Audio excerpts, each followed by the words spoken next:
E cada vez maior o número de empresas que promovem programas de inclusão étnico-racial de olho na diversidade. Recentemente, 2 delas abriram vagas só para trainees negros. A iniciativa reacendeu a discussão sobre racismo e a falta de negros em cargos de liderança. Maurício é executivo de uma multinacional. Ao longo da minha carreira, a realidade, sem dúvida, é que eu acabei convivendo com muito mais executivos não negros. Foi de uma reunião de mais ou menos uns 500 a 600 executivos e que nós deveríamos ter provavelmente 1 ou 2 negros, se muito. É um fato. Os negros representam a maioria da força de trabalho no Brasil, mas são minoria nos cargos de liderança. Nas 500 maiores empresas do país, ocupam menos de 5% dos postos de comando. Todo o porquê do que a gente vive hoje, né, nas empresas, do que eu vivo hoje dia a dia, é o processo de escravidão que a gente teve no Brasil, que durou 4 séculos, reflexo de uma história recente, de uma história que talvez não tenha sido pensada e projetada e construída para ser mais inclusiva. Reduzir a subrepresentação no ambiente corporativo exige iniciativas como a da Bayer. A multinacional alemã anunciou que pela primeira vez o programa de trainee terá foco na inclusão de profissionais negros. Nós temos uma representatividade menor do que a sociedade tem.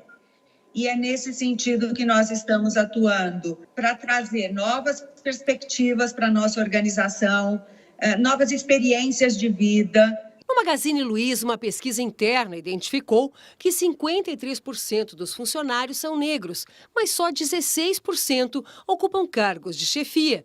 Por isso, a rede decidiu implantar um programa de trainee só para negros. A iniciativa acabou como quase tudo no Brasil de hoje, polarizada. Nas redes sociais, alguns acusaram o Magazine de racismo reverso.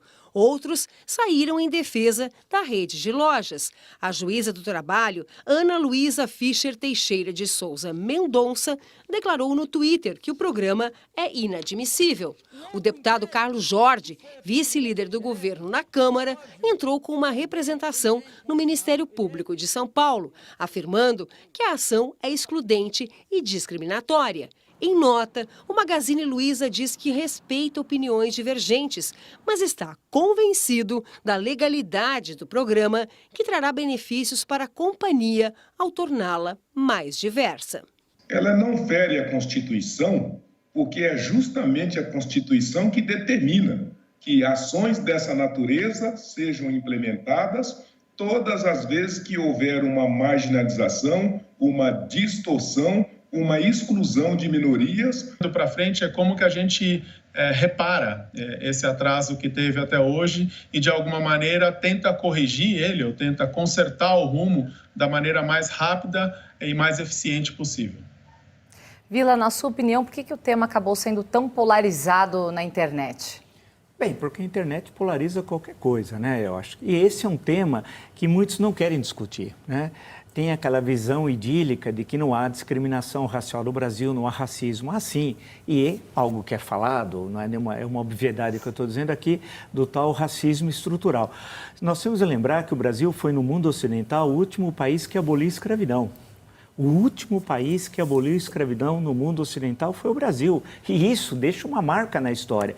E é bom lembrar, se nós olharmos o processo histórico do abolicionismo nos anos 1880, que é o primeiro movimento de massas da história do Brasil, a questão que se colocava pelos abolicionistas, especialmente por Joaquim Nabuco e André Rebouças, era, além da abolição, transformar o negro em cidadão. E para ser cidadão era necessário ser pequeno proprietário. Era a pequena propriedade que daria autonomia econômica e política e o transformaria em cidadão. A grande questão é que a abolição em 1888 ela não se completou, porque no ano seguinte veio a República e naquela conjuntura histórica, não agora, lá em 1889, foi um grande salto para trás. A República é um golpe reacionário, militar, antinegro, né? E um dos primeiros atos do governo republicano é expulsar os negros, que tinha muitos negros no serviço diplomático. né? Então, a questão que se coloca naquele momento foi que a República foi feita pelos escravocratas.